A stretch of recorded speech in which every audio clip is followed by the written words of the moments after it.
嗱，伊朗咧局勢認真不妙，咁因為咧早幾日斷網之後咧，咁啊曾經有星鏈啊，咁但係咧佢哋亦都用咗呢個伊朗，即係用咗中共嗰啲設備啊，將星鏈咧一樣係干擾到嘅。咁啊而且咧唔單止干擾，據說佢哋咧仲沿住嗰個信號啊，即係星鏈嘅信號咧去揾嗰啲人係嚟咧即係拉啊，或者甚至乎咧開槍。嗱，所以成件事咧就比呢個我哋想象中咗困難。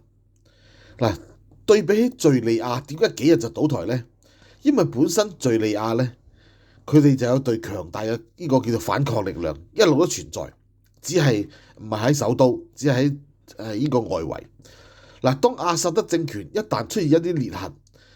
咁樣佢哋咧就即係乘虛而入。嗱，所以咧伊朗而家咧係冇一隊叫做咧似樣啲嘅一啲叫做咧武裝組織喺度嘅。